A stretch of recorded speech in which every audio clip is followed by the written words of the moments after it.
of, on the last page, she makes an appearance because she's going to be in the next issue. No, she just makes a brief appearance in the story. Yeah, it's just to get Harley Quinn over so that she put her in an interview or introduce it into the Green Lantern fans, which if you're a DC fan like myself, you've already know who Harley Quinn is, so you don't need to introduce her in the Green Lantern series. Right. Not needed. Bait and switch. They do that horribly. And the movies, horror movies, are the worst ones for that. The covers they give you. They always were, actually.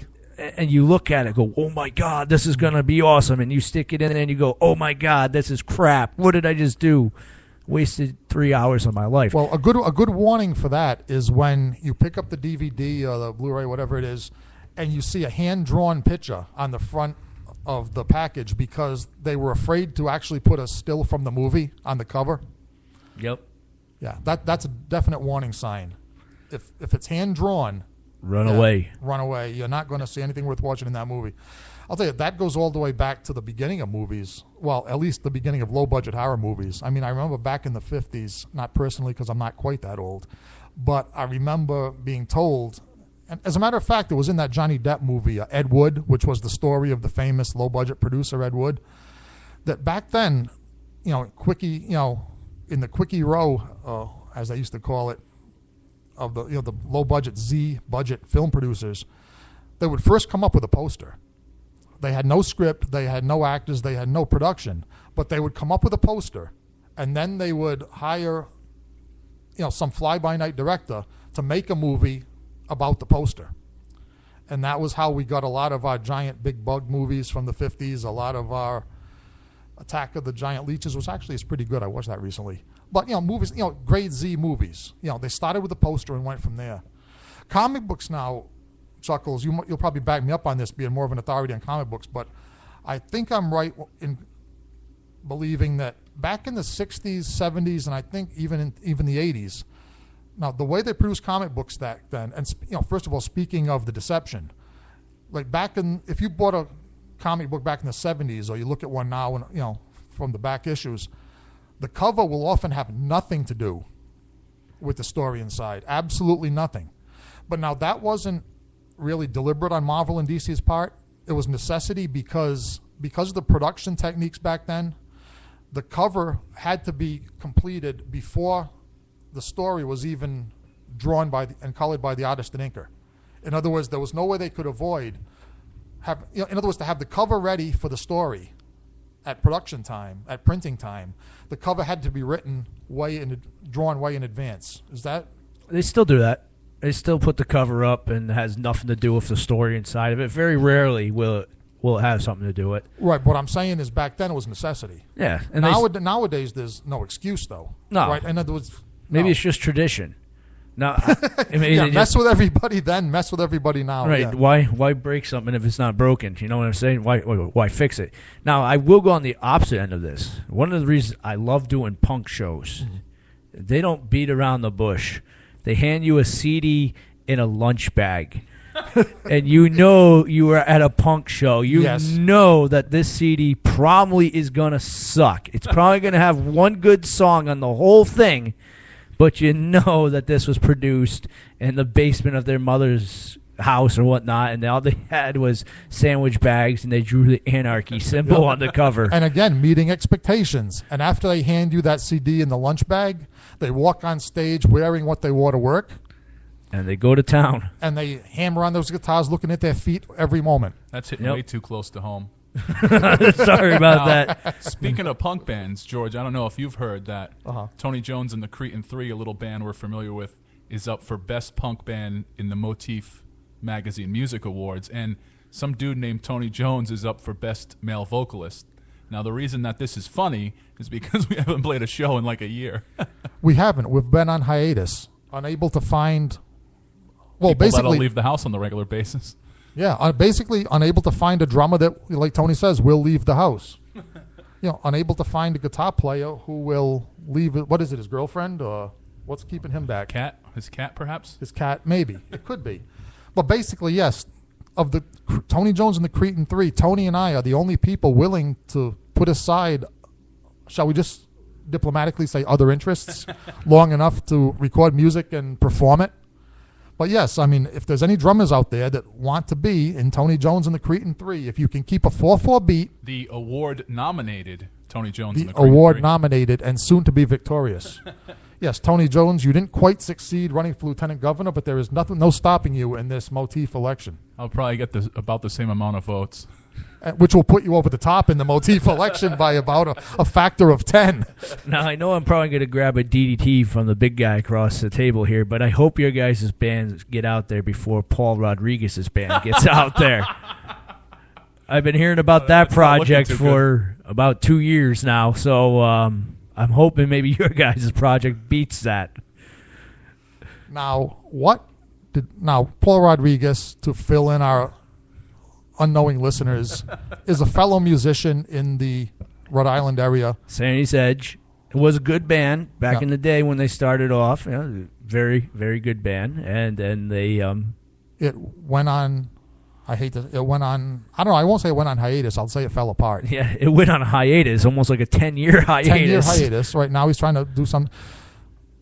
Okay, another good piece of advice to anyone who wants to actually leave the practice space and go out on stage: don't be a perfectionist. I'll tell you, this is one fault that Tony Jones and I do not suffer from. We are not afraid to go out there and be completely imperfect on any night of the week.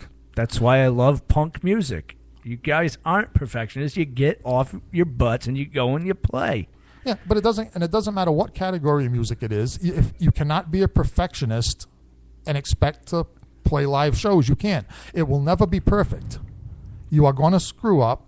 You are going to always be missing the musician that you want, the second guitar player you want, the keyboard player you want, or the violin player, whatever the category is. If you're in classical music, you'll always be trying to find the ideal violinist.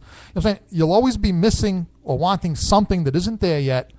Don't let that stop you from getting out there. Now, George, we've waxed philosophical on this in the past, and my advice has always been to just do it, right? And we're going to get sued by Nike for me saying that. But quite a few years back, I just woke up one morning and I said, I'm going to go back into radio. And by the end of the day, I had a radio show. And then one day I said, George, you should have a radio show. And a few weeks later, you had a radio show. I had one. Yeah, and here we are. Yeah. I mean, the terrifying thing is I've lived my whole life that way. I mean, I went to college because I was driving down Post Road in Warwick, Rhode Island one day, and I decided that I wanted to learn about the internet, so I took a right turn and enrolled in New England Tech. I started playing music I started playing music for the same reason almost every guy does, which, is, get more girls and, because you have a big ego and you think that you have something to say that nobody said yet, and to get more girls.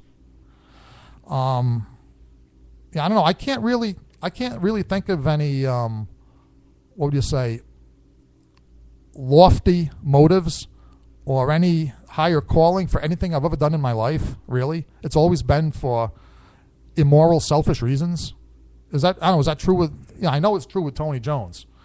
Is that true with you too, Chuckles? You know it. I'm an evil clown. Yeah, I mean, I might be married, but I'm still doing the show for the girls. Yeah, I mean, I mean, which goes to show what I've always thought. I mean, these charities you do from time to time, that's a smokescreen. Damn right. See, the truth is out on tonight's Haunted Cabaret. Free beer, hot chicks, and I get to mess with you guys' head. And you're paying for me to do this. Damn right, I like it. Yeah. I mean, I do charity events just for the free publicity. I mean, anybody that doesn't know that, you're a bigger idiot than I think you are. I mean, come on. And we're not alone. I mean, I'll tell you, the only person that ever owned up to it, the only person that ever said it like it was Sting from the band The Police. They wanted him to be in one of the, I forget if it was going way back on one of those, Aid for Africa things or Aid for a Hurricane things, or I forget which aid it was. But he just said, well, no, he said, I'll just, something to the effect of, well, I'll just write a check. He says, isn't this really nice of everybody, getting up there and playing a show like they would do anyway, doing what they do best anyway, having a good time anyway. I mean, where exactly is the self-sacrifice there? He's the only one that ever said straight out that, charity work on the part of celebrities is no such thing. So, hats off to him, and I'll be the second one to admit it. Yes, can't buy that much publicity. Let's see. Okay, these segues, they just happen. I end up saying this on almost every show. But yeah, maybe I shouldn't have said all that I just said, but, as the Midnight Creeps, just can't get it right here on the Haunted Cabaret, Rhode Island Free Radio.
All right, that was the Midnight Creeps on the Haunted Cabaret. And if you're lucky, you caught the tail end of that during the music conversation that we were having here in the studio.